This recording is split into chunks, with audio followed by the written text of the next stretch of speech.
congratulations on this project, Michael. It's fantastic. It's just under 10 minutes. How do you tell a complete story in just under 10 minutes? Yeah, it's a good challenge, isn't it? Yeah. A lot of them are much shorter. Um, t- uh, Structure helps. I'll tell you that much.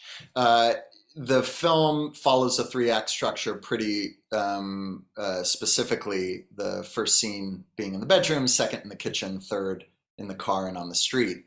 And because there's such sharp tonal shifts between these acts, we have about a 10-second bridge between each of the acts, between one and two and three.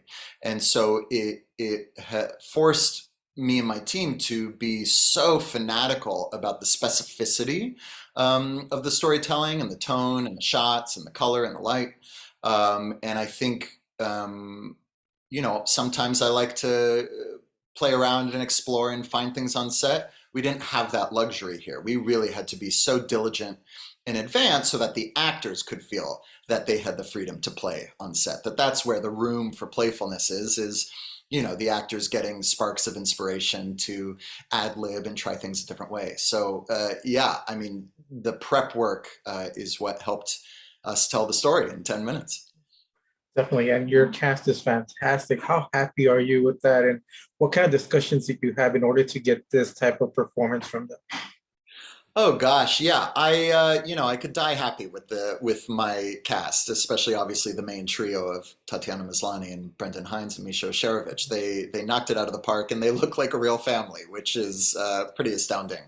For me, casting is 90% of the work, and I feel very grateful that they understood the tone I was going for and the tone shifts, because obviously the film sort of is at the intersection of horror, comedy, sci-fi, queer cinema, and sometimes it's uncomfortably funny, sometimes it's campy funny, sometimes it's unsettling, sometimes it's horrifying, and those beats need, they're little seedlings that need different types of water and different amounts of sunshine. And so prior to the shoot, I had a great luxury of having about a 2-hour Zoom with Tatiana and Brendan, where we talked about the inspiration for the story and the tone and who these characters were, and we had a day of rehearsal before we shot, which is something most filmmakers don't get, and that is such a luxury for me. I know sometimes filmmakers don't want rehearsal because they think it'll, supersede or preclude an actor from following an instinct on set. I think a rehearsal is unbelievably helpful in creating a sense of safety, of camaraderie, and of shared sensibility, right? Because I had to create a convincing family unit in a 2-day shoot, and we couldn't have done that without the rehearsal. Definitely. Sometimes taking LGBTQ issues and making it a comedy feels insensitive. In this, it feels amazingly comfortable. It feels right. How important was it to get to that point? That's a really interesting question. And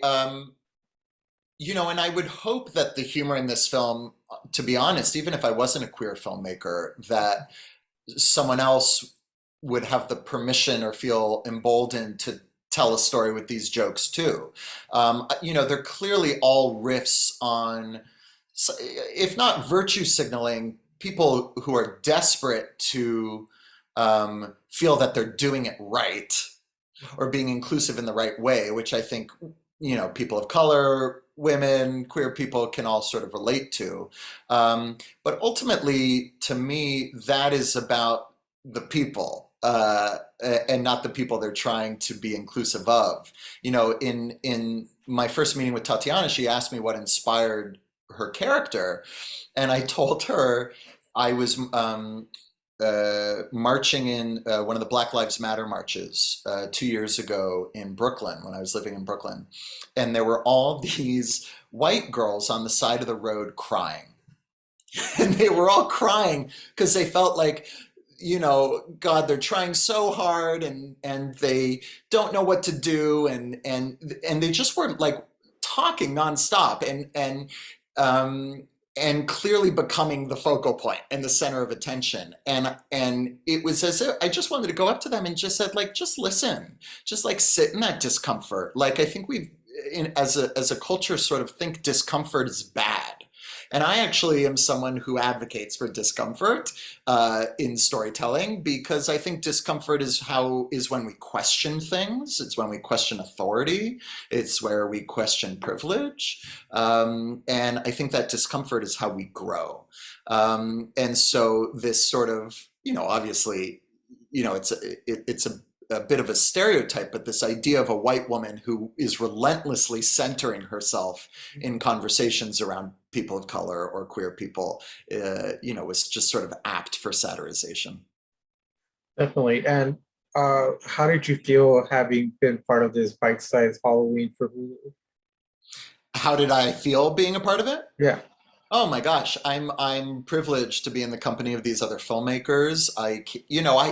It's funny doing these solo interviews right now, because for two reasons. One is, it's not a film by me, it's a film by a huge group of people. So I so wish my producer Nilu, my DP Jack, my cast was here with me, because they are equal collaborators here. And I haven't met any of the other filmmakers yet. I've seen a bunch of the other films. I want to finish them this week. I love how unique the perspectives are, and how international this camaraderie is. I love being a part of a group of filmmakers with something to say, who want to use this art form and this medium to entertain you, which is our first goal, and then to also make you think about things. So yeah, I'm privileged to be a part of the group. Awesome. Well, congratulations. It's an amazing short. And yeah, you're right. Yeah, all of these are very inclusive, very diverse. So congratulations on being part of this year's Bite Size Halloween. Thank you. So great talking to you.